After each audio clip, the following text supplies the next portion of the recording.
How you doing, man? I'm doing great, man. How can I not be doing good? Right? Holy smokes. All right. I know. Cut to the chase. Fourth place, 2022 Southwest Nationals. Yeah. Out freaking standing, buddy. Thank you. Thank you. That was a hell of a match.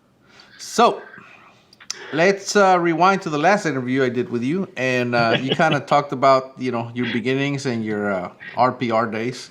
Do you know how many people come up to me and like, I'm not even kidding. When we were at Southwest Nationals, so many people would come up there like, man, I started with a Ruger Precision. Yeah. They're like, that makes me feel so much better that you did the same thing I did. And I'm like, as long as you're still not using it.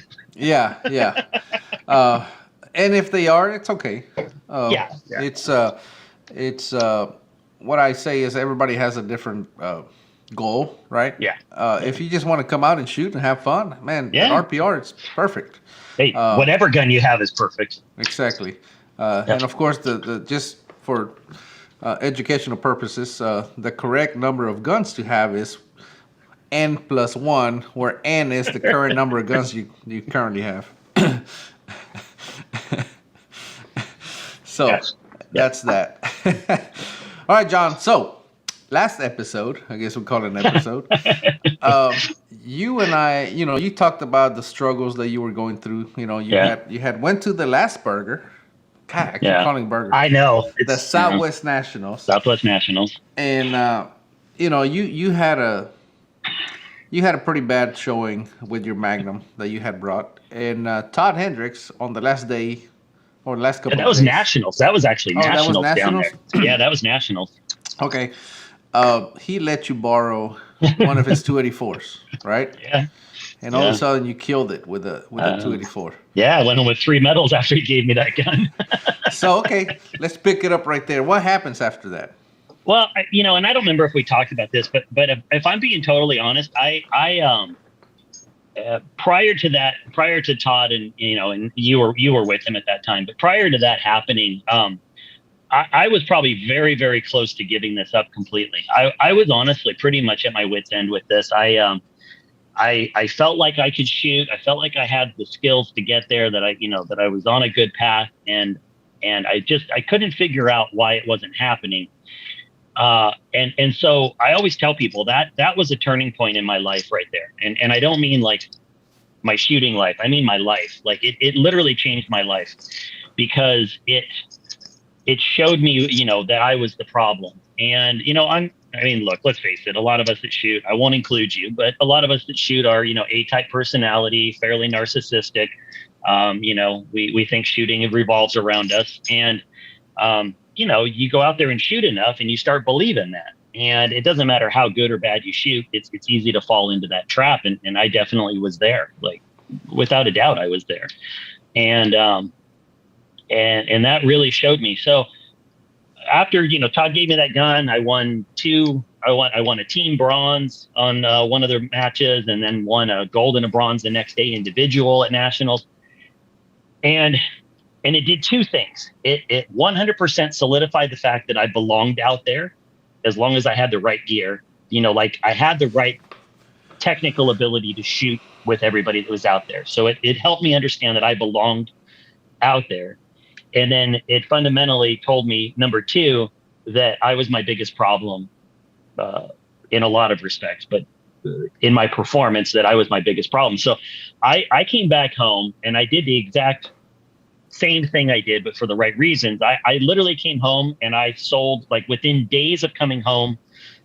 I think by the end of the week that I got back from Nationals, I had already sold off all of my brass, all of my 190s, all of my A-tips. I sold off all the, Magnum primers. I sold off my dies. I sold off literally everything that was associated with that Magnum left my house within a week.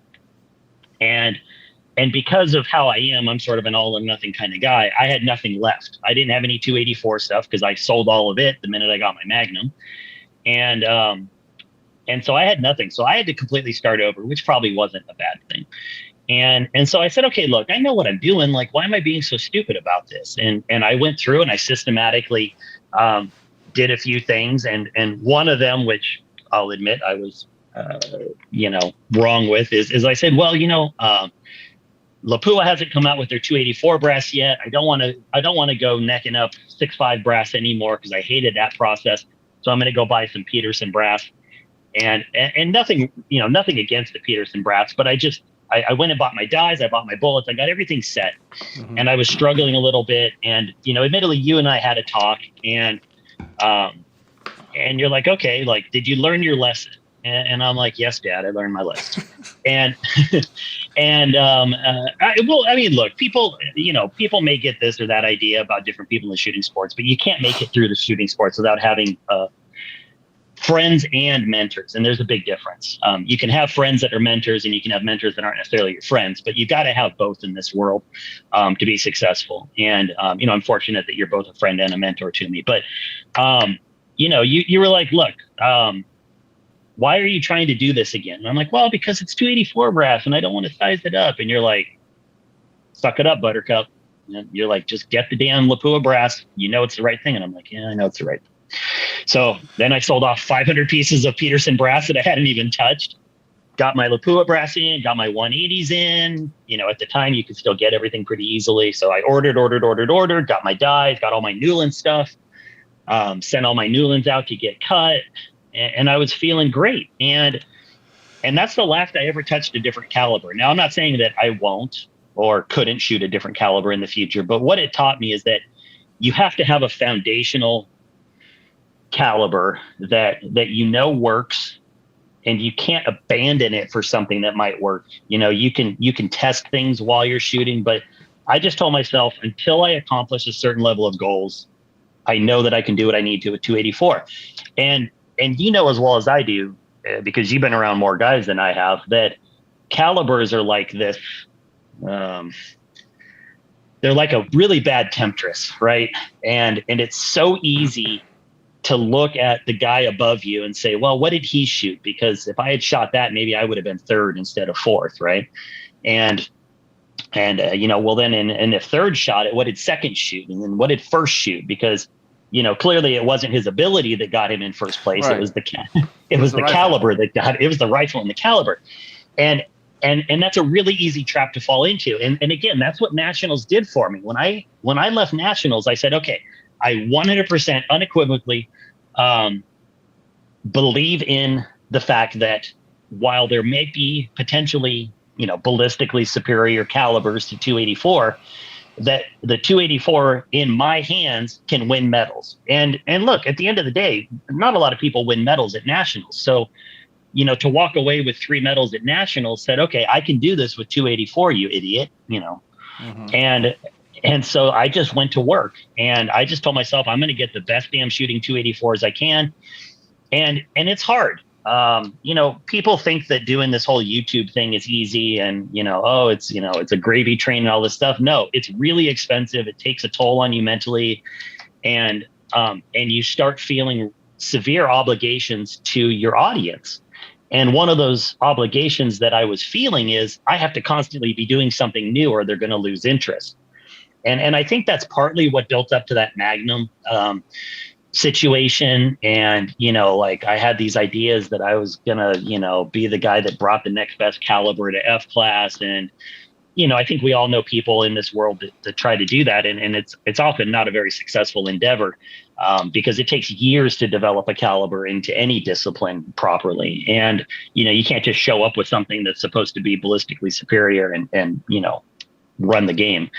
So, I just went to work with my 284. I said, okay, I know how to shoot this. I know what it needs to do.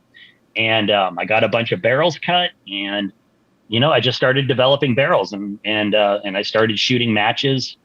And that was like the first hurdle for me. The first hurdle was saying, okay, I need to figure out how to separate my YouTube life from and I don't want to say my real life, but how do I make my real life interesting to the YouTube people without it being to the detriment of my actual shooting? And that was not an easy thing to do. And I feel like I found a good balance now, but I just had to be okay with the fact that I wasn't going to be showing people, all these new dies or, whatever it is. Like, there's things you just don't change.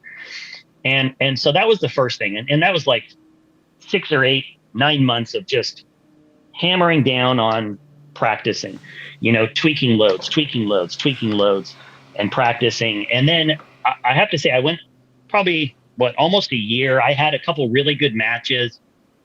I had sort of a turning point last June. We were at a decent sized match where I shot against, I don't want to say who it was, but I'll just say I shot against 4 people that I really heavily idolize as significantly stronger shooters than me.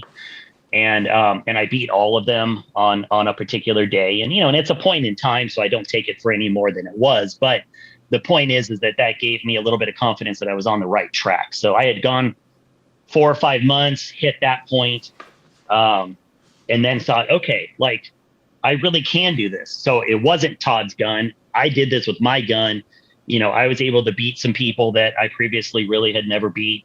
And that felt great. And so then the next 6 months was, honestly, I spent 6 months getting ready for this, for Southwest Nationals. And something that always stuck in my mind is things, like you and Todd and, a handful of other people that you and I know, most of which you've interviewed.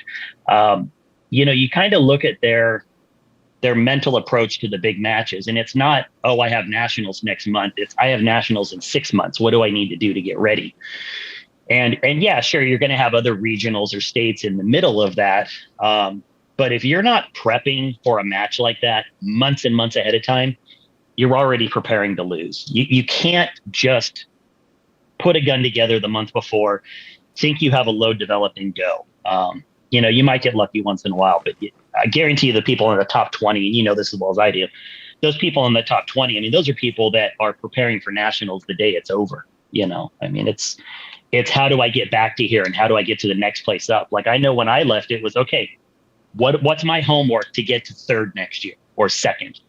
And, and so that's where my mind's been. But then I went through 6 months more going to matches. I had some successes. I had some failures. I kind of know why they each happened, and that's fine. But I never lost my focus on Southwest Nationals being my real goal for the year. And then out of nowhere, in the month of December, I get an email from just somebody who called themselves Santa. And, I've got a number of friends in the sport, so it could have been any number of them. But, I'd like to assume I know it was at least one of a few people. And it was a book. And I don't read a lot of books. Like, I used to read a lot of books, and I honestly just don't. And somebody gave me Lanny, I remember his last name, Basham's book, with Winning in Mind. And I was like, another book I'm never going to read. Like, no, I'm serious. Like, I got it and I was like, okay, there was no ebook or no Audible for it. I had to read it. And I'm like, God, I know what a loser I am because I just don't take the time to read. And I'm like, but you know what? Somebody, because I literally have like a stack of books on like self-help on my nightstand and never touched them. And so I was like, you know what? Somebody took the time to buy this, to send it to me, and honestly thought that it would make a difference in my life. I need to at least give them the respect to start reading it.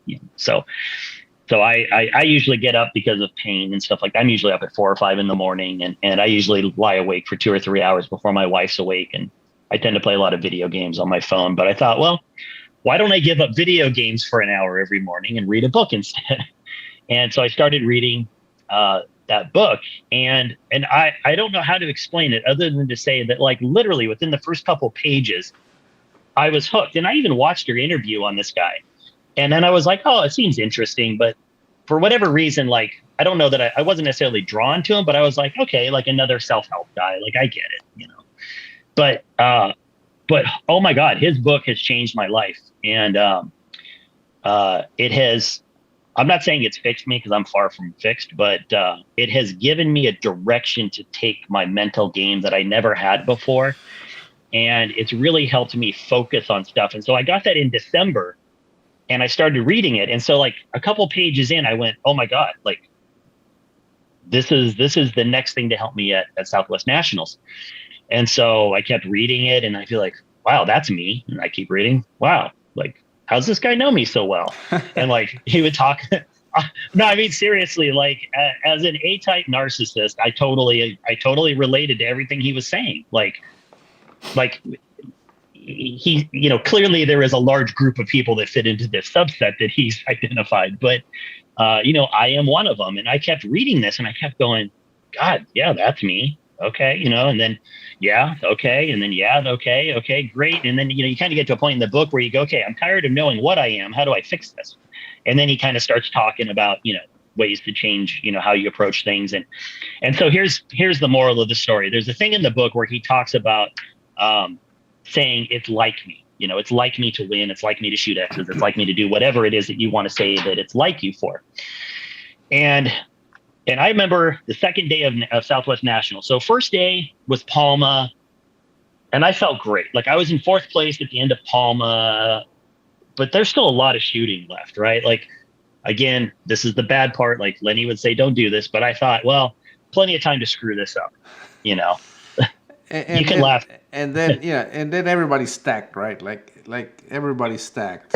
There was literally 51 people within 3 points of each other. Yeah. Right. Because So I you was kind of down. think, I was down. You were down 2. Yeah, something like that. Something Yeah. like that. And you were fourth place. Fourth place. I was down 3 points, and I was like 18th place or something. You know Yeah, what I mean? it was nuts. Yeah, I mean, It was just but the nuts. point is, you saw that, and what happened? Well, and so Mentally. mentally, I thought, well, I'm going to fuck this up. Like, to be honest, that was my first thought. Like, I looked at the score, I was excited for 2 seconds, and then I said, I'll find a way to screw this up in the next 2 days. And then I went, wait a minute. No, I'm not going to screw this up because I did it today. Like this was a conversation I had over like 4 hours in my head. But, like I slowly had to turn, like my brain was the Titanic, right?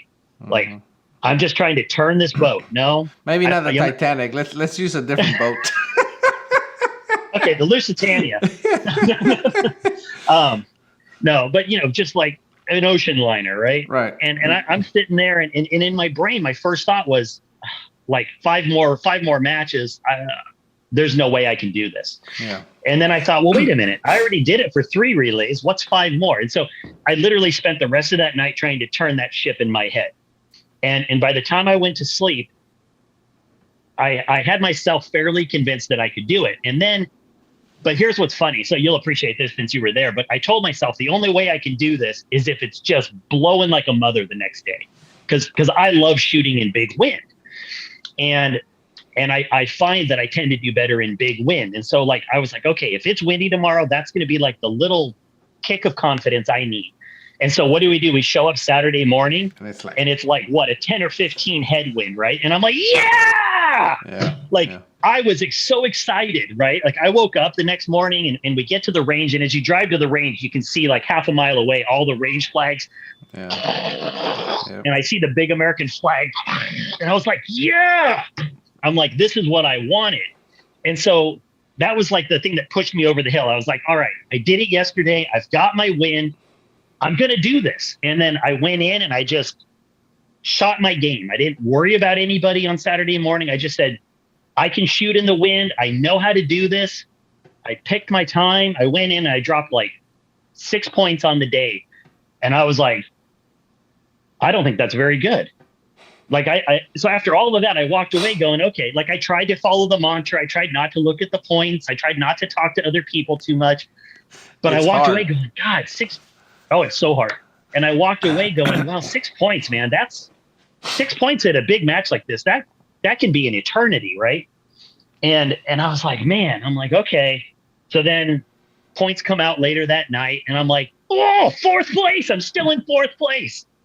I was like, oh my God, I did it. Like, now what does the book tell you to do though?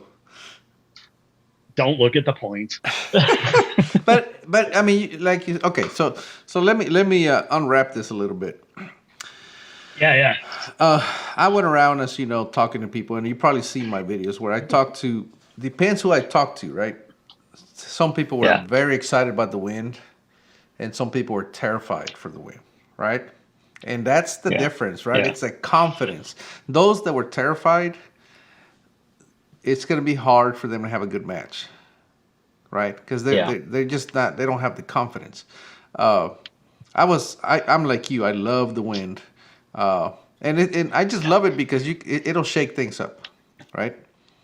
Oh And, yeah. and Yeah. it didn't work out for me, but I still was really happy with how I shot. It just didn't work out. You know what I mean? Like my plan was jump in and jump out, jump in and jump out, and I did, but I ran out of time, so I ended up having to shoot in like horrendous wind because I was, I had like 6 shots left and I had 2 minutes, and I said, well, but whatever. The point is, I was really happy. The score didn't reflect it, but I remember Jay asked me after the first one. I dropped 10 points on the first one, and but I was really happy how I shot. You know what I mean? Yeah. Yeah. And Jay, uh, I was down there in the parking lot, and Jay's up there, and he goes, "Hey, hey!" And I look up there, and he goes, "How did you do?" I said, "Man, I shot amazing." That's all I said. And anyway, so we're sharing a house. So that night he gets, we get there, and of course he's checking the scores, and he goes, "You dropped 10 points on the first one. You told me you shot clean." I said, "No, I didn't. No, I didn't. You asked me how I did. I said I shot great." He goes, "Well, I've been going around telling everybody you shot clean." I said, "I never said that." So that goes to show you how, the perception, right? Yeah. Yeah. But anyway, so for you, let me touch on you having and it's the book that made you aware of what you were doing when you said, "Well, I'm going to screw this up," right? Yeah, yeah. The book gave you that awareness of, hey, you're talking yourself down. Don't do this. Yeah. Don't do this. And then it's a struggle in it. Like you have these two voices.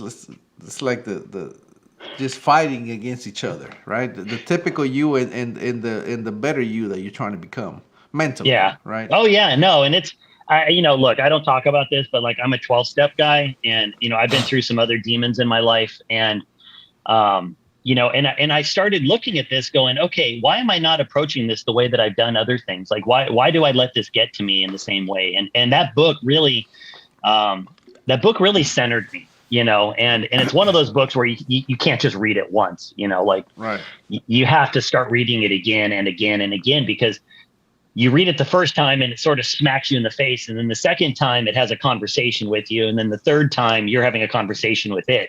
And it's that kind of book. And so, yeah, it sort of gave me a backstop, right? Like it kept me from sliding too far out of my own brain. So I was like, okay, like, how am I going to do this for 2 days? Okay, wait a minute. And the book caught me and said, you can't talk like that. Think positive. Okay, great. I did it today. I can do it tomorrow. That's all you have to think. So what I was going to tell you is on Saturday night, here I am in 4th place, 2 points behind first, like amazing, right? And there wasn't a lot of wind predicted for Sunday. So you kind of sit there going, okay, like not necessarily the shakeup that Sunday did. For like an hour, I laid in bed trying to fall asleep. And I spent literally an hour telling myself, it's like me to shoot X's. It's like me to shoot X's. It's like me to shoot X's. That's all I told myself for about an hour until I don't remember anything. And I woke up the next morning and I told myself, today's X's. I mean, in my first relay, I shot 10 X's. And I was like, see, that's like me, And the next one I shot 8 X's. And I was like, there we go.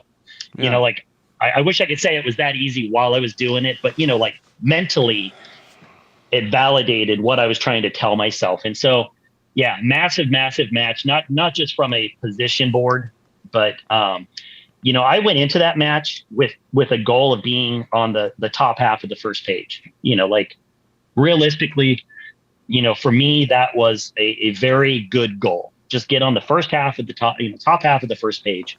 And so to place where I placed, I'm ecstatic, absolutely ecstatic. Yeah, man, you did great. So last day you shot 10 X's. Yeah. How many points did you drop for the day? 1 or 2? I mean, you shot like well. a couple. Yeah, I only dropped like a couple. But I mean, and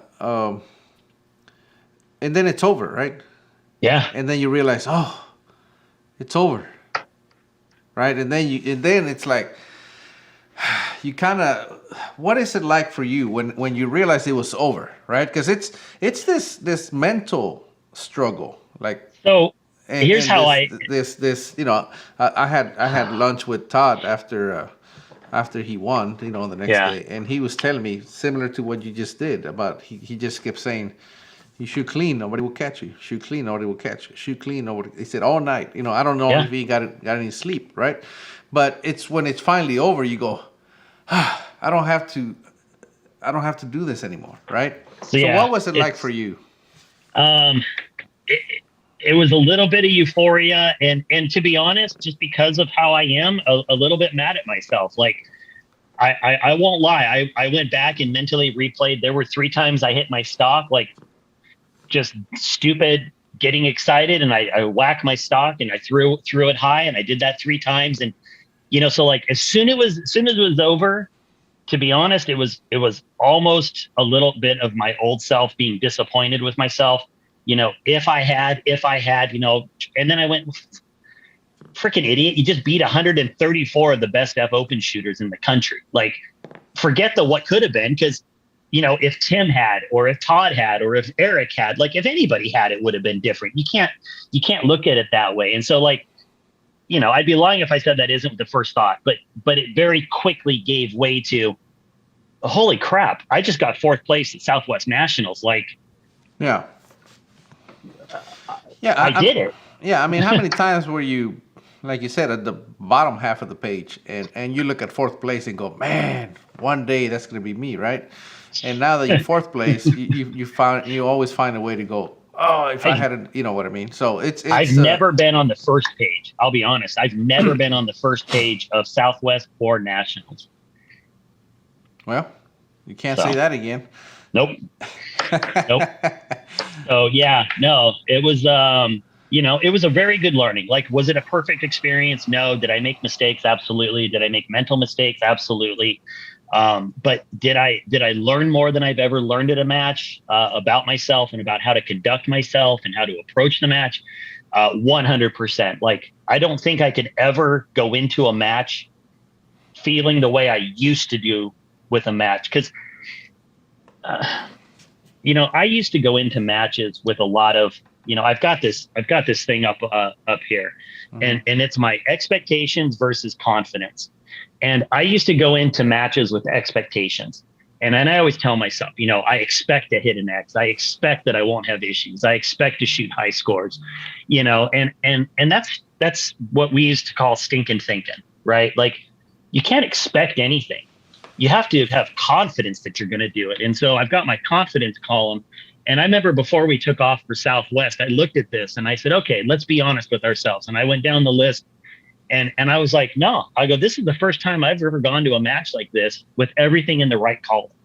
And that felt empowering on its own. And I said, okay, as long as I can do my things, and David was incredibly, like, David's seen me shoot for the last couple of months, and he's like, dude, I've never seen you shoot like this before. You seem focused. You're not changing things. You're just drilling it, trying to get it hammered out. And I'm like, yeah, I'm trying to do something different this time.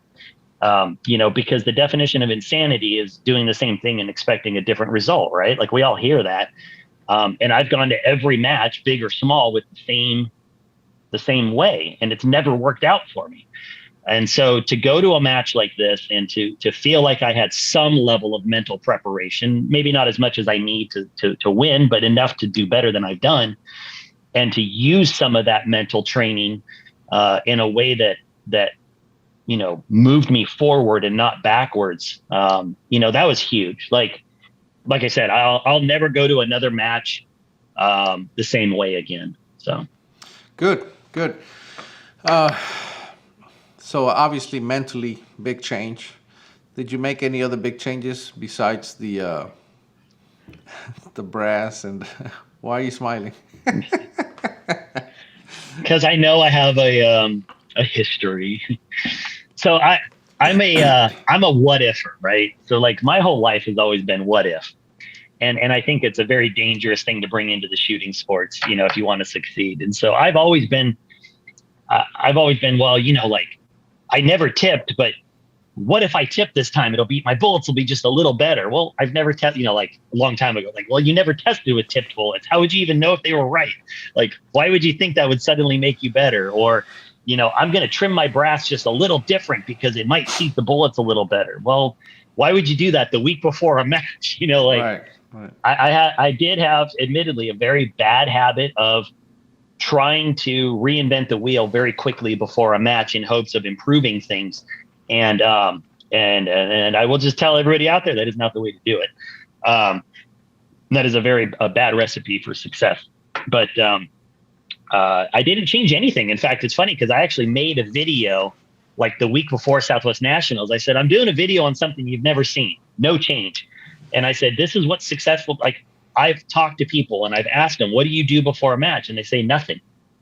And I'm like, well, what do you mean nothing? And they're like, well, we don't do anything. You just do what you know how to do. That's all you want to do before a match.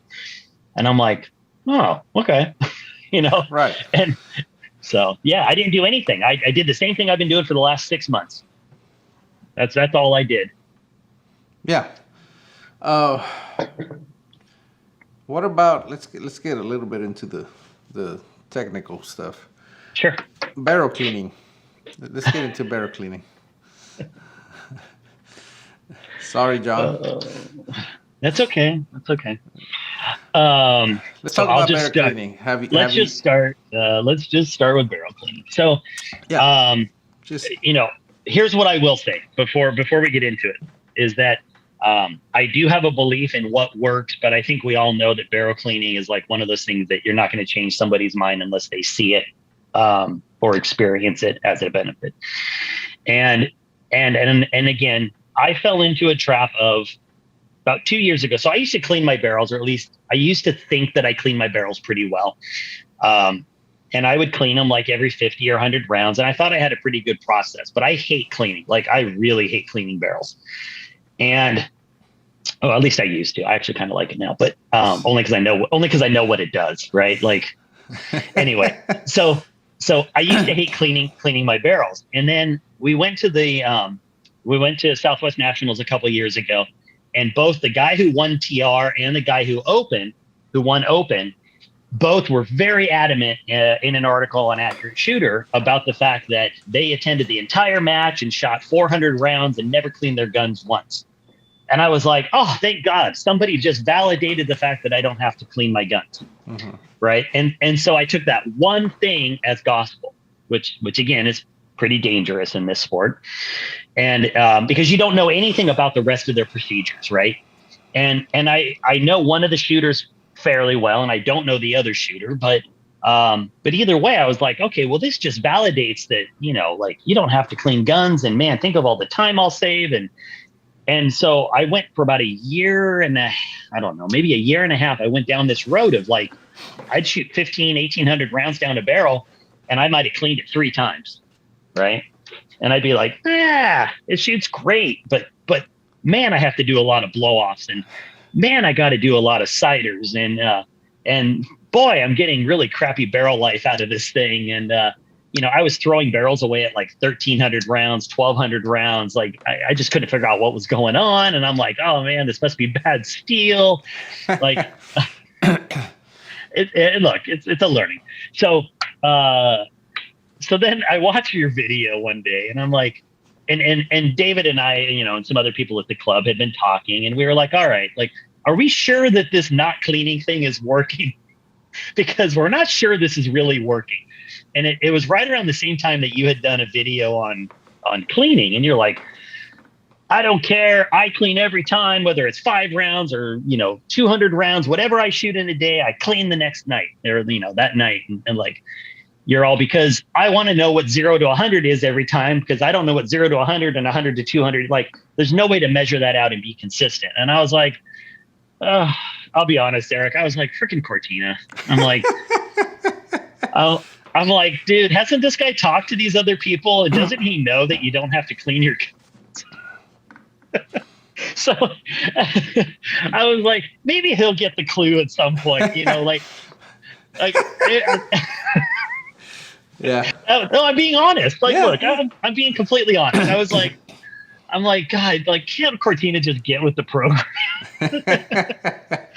So then, like, another month or something went by, and I'm like, God, these barrels are just not holding up. And I was having, I'll tell you, the biggest thing I was having was problems with my ciders, because I would take ciders and I'd be like, okay, 10xx 10, great, go for record 8. And I'm like, what the hell? and it would happen like match after match after match. And I'd be like, bing, bing, bing, boo, bing, bing, boo, bing, bing, boo. And I'm like, why aren't these settling down? And it was like, oh, it must not be in my node. I must not be, like all these different things. So then I finally said, all right, I'll try Cortina's method. But here's what I told myself. I'm not going to try it with an old barrel. I said, look, I'm just going to shoot out the last of these barrels. I'm getting a bunch of barrels cut right now. So I'm going to start from scratch. And so I did a couple things, that I'd never done before. And the first was every time I got back from the range, I cleaned. Now, I will tell you, I probably have more hours cleaning my gun than I do shooting my gun because of that. Like, without a doubt, I guarantee you I have more hours cleaning than shooting. But then I started thinking about it. Like, how many hours do you work on a race car versus driving it? Like, you can come up with any analogy you want. But the reality is, the longer, people who have good equipment maintain their equipment. And it usually is 90% preparation and 10% execution, right? And so I thought, okay, well, I can put that one in my head as being valid. So, okay, great. If I need to maintain my gun, then I need to do it right. And so I started testing out some different products because it occurred to me that I really wasn't cleaning my gun as far as I wanted to. I wasn't getting it down to bare metal. I was getting it down to mostly metal, but still some copper, still some carbon. It was like lazy man cleaning to say that I was doing the process, but I wasn't working the program. So I said, okay, when I get these new barrels, I'm just going to gut these things every single time, because what do I have to lose, right? Like, what's the worst I do? I screw up a couple barrels, like I've already screwed up enough barrels not cleaning them. So I went out, tried some different products. I'm now stuck. I don't know. I'll just say I use KG products and I absolutely love them. I've had fantastic luck with them. But I'm using the same process, whether you're using, whoever you're using. I use a copper, I use a carbon out, and then I use a paste or a polish of some kind. And so I said, okay, like, I get it, Eric, we're going to clean our guns so we know what zero is every time. So I go out, I get these 2 new barrels, shoot them, come home, clean them. I'm like, oh, freaking Eric. I cussed your name so many times the first like month or two, because I'd go out and I'd shoot 10 rounds. Maybe I was doing like a really quick test or something, or I'd go do my Tuesday night where I shoot 25 rounds. And I'm like, oh, maybe I could do next week. No. So then I'm cleaning. I'm like, freaking Eric. Ugh. I'm cleaning, and then pretty soon you're like, do I really want to test 2 guns today? Because then I have to clean 2 guns today. And I'm like, I really need to test 2 guns. And I bring 2 guns home and I'm cleaning 2 guns out. And I'm like, oh, Eric, you're killing me here. But here's what I found. My process, and again, this is what works for me, but the way I clean my guns and the way I gut my barrels down to bare polished metal every single time, all of a sudden I literally didn't need blow-offs, and I literally don't need ciders all of a sudden. Like, when we were out at National or Southwest Nationals and matches before this, it takes maybe 1 round, maybe 2. There's none of this like walking it up. That's the thing. A lot of people say, "Oh, I don't clean my barrel because it takes so many shots," and I'm like, it takes me 1 shot. Yeah. It really does. And I think they think what you used to think, like, oh, he's just full of it. You know what I mean? But I'm like, it's like, takes 1 shot. 1 shot's going to be low, and then that's it. Yeah. But anyway. Yeah, no. Here's the funny thing. So just for anybody that doesn't believe, so this was my target last night. So I shot last night, and that's 25 rounds. Well, 24. Because the first one didn't pick up. But, where are all my ciders? All my ciders are in the 10 and X-ray. Yeah. That's on a brand new clean barrel at 600 yards. So, and that happens every time. And so that was the first thing when David and I were talking. I'm like, dude, have you noticed that you don't need as many ciders? He's like, yeah, because he was doing the same thing. And he tried the no cleaning method. He did. I mean, look, and so. I'll tell you, like 100%. So at Southwest Nationals, first thing I did when I get home, we unpack all our stuff, and my gun was in the cradle. I'd spend 20 minutes gutting that thing. Patches, brushes, polish, boom, done. In the bag, it's ready for the next morning. But you know what? Every morning, boom, 1 low, 1 in the X-ring. Let's go. Yep. The confidence is insane. Oh well, because like I said, this goes back to what I always talk about, right? You know what it's going to do. You have data from the previous day, Yep. and the previous day, right? Yep. uh, so you're not afraid of polish or abrasives anymore.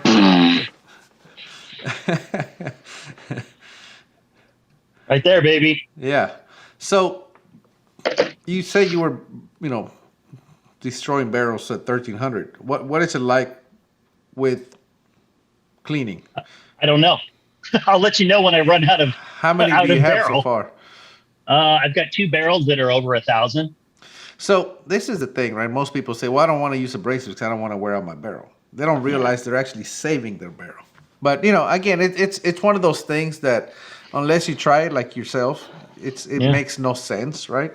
And you have to do it right, and you have to commit to it. Like, I've talked to some people and they're like, "Well, I've tried cleaning every time." And I'm like, "Really?"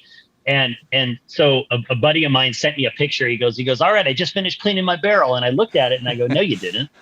Did I show you that picture?" Yeah. And I mean, there was just like orange stripes all the way through it and then black stripes all the way through it. And I'm like, he goes, "Well, I just spent an hour on this." And I go, "How about I come over and we spend a little time cleaning a barrel?" Yeah. And, so I think there's also process, there's products, like, you have to commit to it 100%. Like when you get home, you got to clean, and you have to just get in that mindset. And so now it's easy for me. I get home, I clean my gun.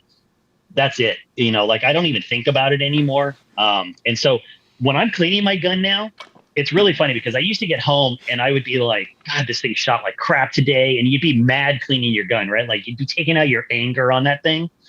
And now, when I clean my guns, I'm like, "Ooh, baby, here come the X's." And I'll just be like, Yeah. Well, I'm just cleaning it. I'm like, "Well, there's another 10, there's another X, there's another 10, there's another X." Like, I'm already knowing what this thing's going to do. well, think of it like every dirty patch is a 9 that you just scrubbed out of there. Yeah. It's it is I will say it was life changing for me. And it is a process that I will absolutely never abandon at this point because I have way too much confidence. I've been doing it for 6 months now. I 100%. I have never had it fault me. And I will tell you, there was one time where I had a really extended day of shooting where I went to like over 100 rounds without having to clean the gun. And I started seeing those weird artifacts show up around 100 rounds or so. And I was like, "Oh my God, this is what it used to feel like." And so I actually have, so I'll show you now. So to fix that problem, so I have one of these, this patchworm. Mm-hmm. And so you can run, it's different than a bore snake, but you can run a legitimate patch through your barrel. So I have a thing of dry patches in my range bag in this. And so now after every relay, I drag one patch through it just to pull out any loose garbage. And that gives me even more confidence now. So, yeah. Man, that's awesome. Well, I'm glad it's working for you. And like I said, it's I was talking to John Myers one time, and I was talking, obviously, Speedy. I talked to him quite a bit. And, I mean, those guys, they clean 10, 15 shots. They clean. And then, I mean, here's where I was at a Whittington Center one day, and there was a bench rest match going on. And I went up there just to go check it out, and there were some guys cleaning their barrels. If you ever have fear of damaging your barrel, go watch a bench rest guy clean a barrel. Oh, yeah. Well, Lou Murdica uses a drill. I mean, these guys, and then you go, I would never destroy a barrel the way I clean. Yeah. After watching those guys, they go to town. But anyway, it obviously works, and I do that on everything. I kind of fell, victim to the dirty barrel syndrome. It's so easy. Well, I went to a match. It was a PRS match, okay? Yeah. And it was in Oklahoma. So we go all the way out there, and I was with PRS guys, right? And those guys are so anti-clean, right? So I'm shooting my 647, and I'm using a suppressor, and I'm going, well, I'm going to shoot 200 rounds this weekend. I've gone 200 rounds. I think it'll be fine. Well, I never accounted the suppressor, right? So after day one, I'm sitting in like 5th place or so. I'm doing pretty good, or at least top 10. I don't remember, but let's say I'm top 10, right? Yeah.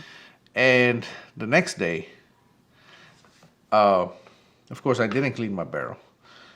And this was actually a night shoot. So the next night, I get out there, and all of a sudden, it feels different. My rifle, the bolt's stiffer, whatever. And of course, because it's night, I can't tell. And I'm just leaving all my brass on the ground because I'm like, it was so super dark. The point is, somebody walks up to me and says, "Hey, I picked up your brass," which is often done by people. And they hand me this brass, and I go, "That's not my brass. Mine had primers in it." And he goes, "No, this is your brass." Well, I was blowing primers left and right. Because, I wasn't cleaning and I had a suppressor, and apparently it built up a lot of carbon. And I mean, towards the end of the match, it was blowing primers very often. And Yikes. yeah, so all because I didn't want to clean, and after that day, I was like, okay, I don't care what it is, PRS, F-class, whatever, I'm cleaning. And now, I bring my cleaning stuff all the time, everywhere. And guess what? After that, things went back to happy. Yeah. And that was, for traveling. I mean, it's for people that don't travel to matches with guns, it's a process. You have to, we could do an entire video on traveling. But the point being is that knowing that you want to clean your gun, you have to figure out how to take everything with you. And so that was like the first thing I did is I said, okay, I basically designed my travel around how do I get my cleaning gear and my guns to the match. Yep. Because there's not going to be a world where I don't have my cleaning gear with me. Yeah, that's important. Yeah. Well, John, man, this has been great. Thank you so much. Anything else you want to add before we go? Just that, I don't have a lot of experience with, other disciplines and stuff, but, I just really appreciate all the people that came out and saw us. We had, I think between you and me, we had, a decent amount of people that came out just to see the match and to watch and, fellow competitors, how I did is not indicative of how I've done in the past. And just to have so many guys that I look up to come up to me and just really congratulate me, really told me that we're in a great discipline, and people just want to see everybody succeed, and they really do. So, yourself included. So I do appreciate that. All right, man. Again, good job. You killed it. Good luck at V2.